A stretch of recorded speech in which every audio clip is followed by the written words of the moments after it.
February 2010ರಲ್ಲಿ ಮಯೂರದಲ್ಲಿ ಬಂದ DN. Shankar ಭಟ್ಟರ ಸಂದರ್ಶನ ಮಾಡಿದವರು ಮೇಟಿ ಮಲ್ಲಿಕಾರ್ಜುನ ಮತ್ತು ಎಸ್. ಸಿರಾಜ್ ಅಹಮದ್. ಓದು ಕನ್ನಡವೇ ಬರಹ ಕನ್ನಡ. ಡಿ.ಎನ್. ಶಂಕರ್ ಭಟ್ ಕನ್ನಡದ ಅನನ್ಯ ವಿದ್ವಾಂಸರು. ಇವರ ವಿಚಾರಧಾರೆ ಭಾಷೆಯ ಬಗೆಗಿನ ಸಾಂಪ್ರದಾಯಿಕ ಯೋಚನೆಗಿಂತ ಭಿನ್ನ. ಭಾಷೆಯ ಕಾರಣದಿಂದಾಗಿ ಜನಸಾಮಾನ್ಯರಲ್ಲಿ ಉಂಟಾಗಬಹುದಾದ ಕೀಳರಿಮೆಯನ್ನು ನಿವಾರಿಸುವ ನಿಟ್ಟಿನಲ್ಲಿ ಶಂಕರ ಭಟ್ಟರ ನುಡಿ ಚಿಂತನೆ ಗಮನಾರ್ಹ. ಕನ್ನಡ ನುಡಿ ನಡೆದು ಬಂದ ದಾರಿ, ಕನ್ನಡಕ್ಕೆ ಬೇಕು ಕನ್ನಡದ್ದೇ ವ್ಯಾಕರಣ, ಕನ್ನಡ ಬರಹವನ್ನು ಸರಿಪಡಿಸೋಣ, ಭಾಷೆಯ ಬಗೆಗೆ ನೀವೇನು ಬಲ್ಲಿರಿ, ಕನ್ನಡ ವಾಕ್ಯಗಳ ಒಳರಚನೆ, ಕನ್ನಡದ ಸರ್ವನಾಮಗಳು, ಕನ್ನಡ ಭಾಷೆಯ ಕಲ್ಪಿತ ಚರಿತ್ರೆ, ಕನ್ನಡ ಶಬ್ದ ರಚನೆ, ಕನ್ನಡದಲ್ಲಿ ಮೊದಲ ಸಂದರ್ಶನ, ಮಾತಿನ ಒಳಗುಟ್ಟು ಇವು ಹೊಸ ಬರಹದಲ್ಲಿರುವ ಅವರ ಕೃತಿಗಳು. ಈ ಸಂದರ್ಶನ ಕನ್ನಡ ನುಡಿ ಬಗೆಗಿನ ಶಂಕರ ಭಟ್ಟರ ವಿಚಾರಗಳನ್ನು ಹಿಡಿದಿಡುವ ಪ್ರಯತ್ನ. ಅಂದ ಹಾಗೆ ಕನ್ನಡದಲ್ಲಿದು ಶಂಕರ ಭಟ್ಟರ ಮೊದಲ ಸಂದರ್ಶನ. ಮೇಟಿ: ನೀವು ಮೂಲತಃ ಸಂಸ್ಕೃತ ವಿದ್ವಾಂಸರಾಗಿದ್ದುಕೊಂಡು ಕನ್ನಡದ ಬಗ್ಗೆ, ಭಾಷಾಶಾಸ್ತ್ರದ ಬಗ್ಗೆ ಹೇಗೆ ಆಸಕ್ತಿಯನ್ನು ಬೆಳೆಸಿಕೊಂಡಿರಿ? ಶಂಕರ ಭಟ್: ಹೌದು, ನಾನು ಮೂಲತಃ ಸಂಸ್ಕೃತದಲ್ಲಿ MA ಮಾಡಿದ್ದು. MAದಲ್ಲಿ ಫೈಲಾಲಜಿ ಅಂತ ಒಂದು ಸಬ್ಜೆಕ್ಟ್ ಇತ್ತು. ಆಗ ಅದರ ಬಗ್ಗೆ ಸ್ವಲ್ಪ ಆಸಕ್ತಿ ಹುಟ್ಟಿತು.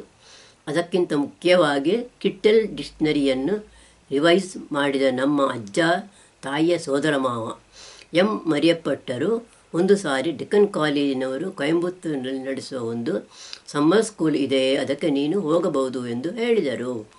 40 ದಿನ ನಡೆದ ಆ ಸಮ್ಮರ್ ಸ್ಕೂಲ್ನಲ್ಲಿ ಒಳ್ಳೊಳ್ಳೆಯ ವಿದ್ವಾಂಸರಿದ್ದರು.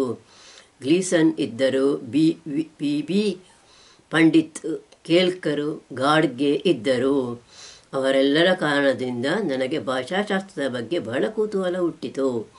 ನಂತರ ಗಾಡ್ಗೆ ಅವರ ಬಳಿ ತುಳು ಭಾಷೆಯ ಬಗ್ಗೆ PhD ಮಾಡಲು ಪುಣೆಗೆ ಹೋದೆ. ಮೇಟಿ: 70ರ ದಶಕದಲ್ಲಿ ನೀವು ಕನ್ನಡದಲ್ಲೇ ಬರೆಯುತ್ತಿದ್ದಿರಿ. ನಂತರ 90ರ ದಶಕದವರೆಗೆ ಕನ್ನಡದಲ್ಲಿ ಯಾಕೆ ಬರೆಯಲೇ ಇಲ್ಲ? ಶಂಕರ ಭಟ್: ಮತ್ತೆ ಕನ್ನಡದಲ್ಲಿ ಬರೆಯಲಿಕ್ಕೆ ಚಂದ್ರಶೇಖರ ಕಂಬಾರರು ಕಾರಣ. ಒಂದು ಸಾರಿ ಯಾವುದೋ ಸೆಮಿನಾರಿಗೆ ಅಂತ ಕನ್ನಡ ವಿಶ್ವವಿದ್ಯಾಲಯಕ್ಕೆ ಹೋಗಿದ್ದೆ. ಆಗ ಅವರು ನೀವು ಕನ್ನಡದಲ್ಲಿ ಯಾವುದಾದರೂ ಒಂದು ಪುಸ್ತಕ ಕೊಡಲೇಬೇಕು ಎಂದು ಒತ್ತಾಯ ಮಾಡಿದರು. ಅವರು ಒತ್ತಾಯ ಮಾಡದಿದ್ದರೆ ನಾನು ಕನ್ನಡದಲ್ಲಿ ಮತ್ತೆ ಬರೆಯುತ್ತಿರಲಿಲ್ಲವೇನೋ. ಆಗ ಕನ್ನಡ ಭಾಷೆಯ ಕಲ್ಪಿತ ಚರಿತ್ರೆ ಎಂಬ ಪುಸ್ತಕ ಬರೆದೆ. ಅದರ ನಂತರ ಕನ್ನಡ ಶಬ್ದ ರಚನೆ ಎಂಬ ಪುಸ್ತಕ ಬರೆದೆ. ಎಲ್ಲ ರೆಡಿಯಾದ ಮೇಲೆ ಅಲ್ಲಿನ ಕುಲಪತಿಗಳು ಬದಲಾದರು ಅಂತ ಅದು ಅಲ್ಲಿಗೆ ನಿಂತು ಹೋಯಿತು. ಸಿರಾಜ್: ನೀವು 70ರ ದಶಕದಲ್ಲಿ ಬರೆದಾಗ ನಿಮ್ಮ ಬರಹಗಳಿಗೆ ಎಂಥ ಪ್ರತಿಕ್ರಿಯೆ ಸಿಕ್ಕಿತು? ಶಂಕರ ಭಟ್: ಇಲ್ಲ, ಯಾರೂ ಅದರ ಬಗ್ಗೆ ಗಮನ ವಹಿಸಲಿಲ್ಲ. ನನ್ನ ಮೊದಲ ಪುಸ್ತಕ ಬಂದಾಗ ಚಿದಾನಂದ ಮೂರ್ತಿಯಂಥ ವಿದ್ವಾಂಸರು ನಿಮ್ಮ ಪುಸ್ತಕವನ್ನು ಲೈಬ್ರರಿಯಲ್ಲಿ ರ್ಯಾಕಿನಲ್ಲಿ ನೋಡಿದೆ ಅಂದರು. ಆದರೆ ಅದೇ ಇಂಗ್ಲಿಷ್ನಲ್ಲಿ ಬರೆದ ಪುಸ್ತಕಗಳು ಆಮ್ಸ್ಟರ್ಡ್ಯಾಮ್, ಎಡಿನ್ಬರಾ, ಜರ್ಮನಿ, ಆಕ್ಸ್ಫರ್ಡ್ ಮುಂತಾದ ಕಡೆಗಳಲ್ಲಿ ಚರ್ಚೆಗೆ ಒಳಗಾಗಿವೆ. ಅಲ್ಲೆಲ್ಲ ನಾನು ವಿಸ್ತೃತವಾದ ಸಂಶೋಧನೆ ಅಧ್ಯಾಪನದಲ್ಲಿ ತೊಡಗಿಕೊಂಡಿದ್ದೇನೆ.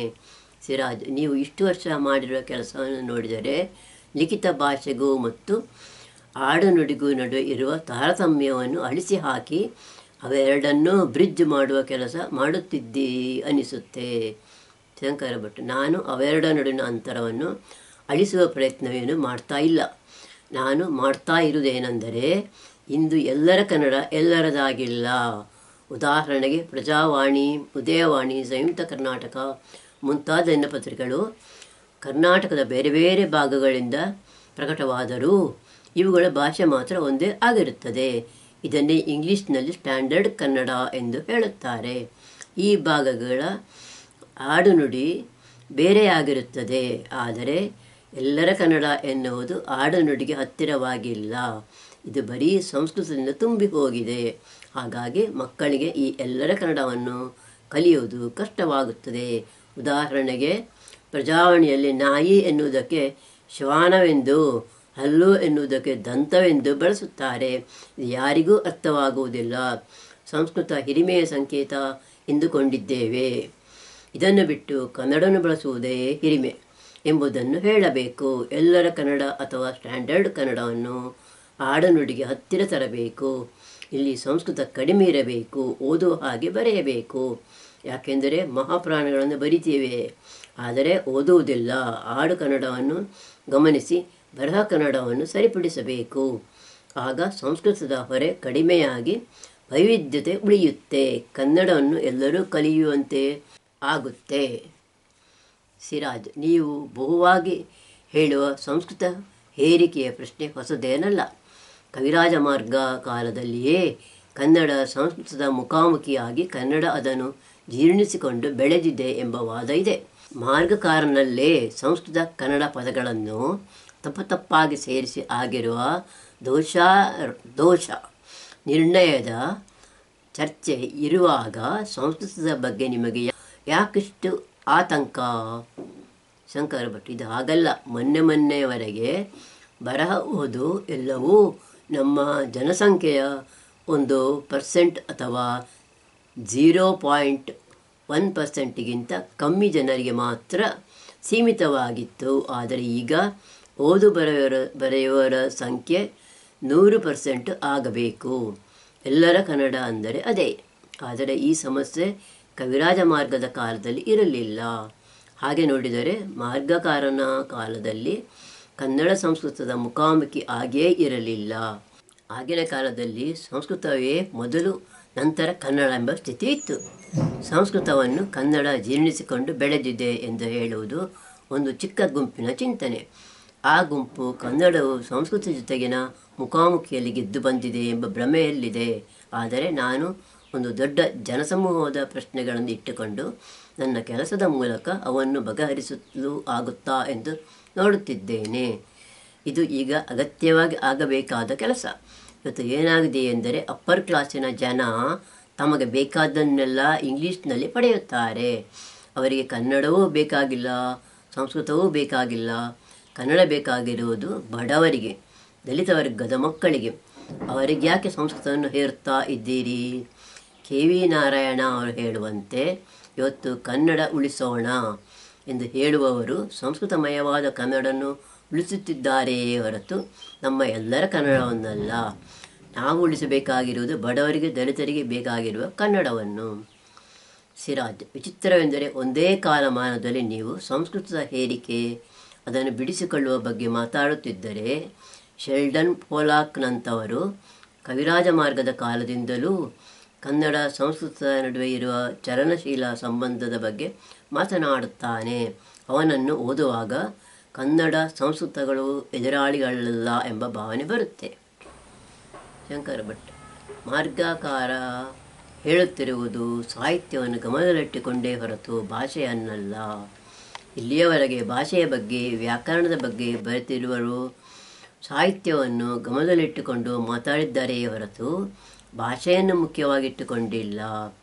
ಪೋಲಾಕನ ಪುಸ್ತಕವನ್ನು ನಾನು ಓದಿಲ್ಲ. ಆದರೂ ಅವನು ಹೇಳುವ ಹಾಗೆ ಸಂಸ್ಕೃತದಿಂದ ಕನ್ನಡ ಹೊಸ ವಿಸ್ತಾರವನ್ನು ಪಡೆದುಕೊಂಡಿದೆ ಎಂಬುದರ ಬಗ್ಗೆ ಐ ಆಮ್ ನಾಟ್ ಶ್ಯೂರ್. ನಾನು ಇದನ್ನು ಒಪ್ಪುವುದು ಕಷ್ಟ.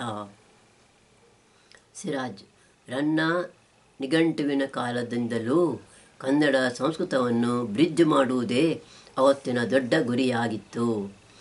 ಶೆಲ್ಡನ್ ಪೋಲಾಕ್ನು ಹೇಳುವಂತೆ ಕನ್ನಡವು ಸಂಸ್ಕೃತದ ಮೂಲಕ ದೊಡ್ಡದನ್ನು ಪಡೆದುಕೊಂಡಿತು ಎಂಬ ವಾದವೂ ಇದೆ. ಶಂಕರ ಭಟ್, ಹೀಗಾಕೆ ಆಗುತ್ತೆ ಎಂದರೆ ಆಗ ಕನ್ನಡ ಬಳಸುವವರಿಗೆ ಕನ್ನಡವೂ ಗೊತ್ತಿತ್ತು, ಸಂಸ್ಕೃತವೂ ಗೊತ್ತಿತ್ತು. ಆದರೆ ಈಗಿನವರಿಗೆ ಸಂಸ್ಕೃತ ಗೊತ್ತಿರಬೇಕಾಗಿಯೂ ಇಲ್ಲ. ಆಗ ಒಂದು ಸಣ್ಣ ಪರ್ಸೆಂಟೇಜಿನ ಜನ ಕನ್ನಡನ್ನು ಓದುತ್ತಿದ್ದರು. ಪೋಲಾಕನು ಹೇಳುವ ಹಾಗೆ ಎಲ್ಲವನ್ನೂ ಪಡೆದುಕೊಂಡದ್ದು ಒಂದು ಸಣ್ಣ ಸಮುದಾಯ ಮಾತ್ರ. ಅವರಿಗೆ ಸಂಸ್ಕೃತವೇ ಹೆಚ್ಚು ಗೊತ್ತಿತ್ತು. ಕನ್ನಡವೇನಿದ್ದರೂ ತಮಾಷೆಗೆ ಎನ್ನುವ ಹಾಗೆ ಅದಕ್ಕೆ ಮೊದಲು ಗುರುಕುಲದಲ್ಲಿ ಸಂಸ್ಕೃತವನ್ನು ಕಲಿಸಿ ನಂತರ ಕನ್ನಡವನ್ನು ಕಲಿಸುತ್ತಿದ್ದರು. ಆದರೆ ಆಗಿನ ಸಮಸ್ಯೆಯೇ ಬೇರೆ, ಈಗಿನ ಸಮಸ್ಯೆಗಳೇ ಬೇರೆ. ಈಗ ನಾವು ಎಲ್ಲರಿಗೂ ಭಾಷೆಯನ್ನು ಕಲಿಸಬೇಕಾಗಿದೆ, ಶಿಕ್ಷಣವನ್ನು ನೀಡಬೇಕಾಗಿದೆ. ಅಂದು ಭಾಷೆಯ ಕುರಿತ ಚಿಂತನೆಗಳು ವರ್ಗದ ಹಿತಾಸಕ್ತಿಯಿಂದ ಕೂಡಿದ್ದವು. ಈಗ ಅದು ಸಮುದಾಯದ ಹಿತಾಸಕ್ತಿಯಾಗಿ ರೂಪುಗೊಳ್ಳಬೇಕಿದೆ.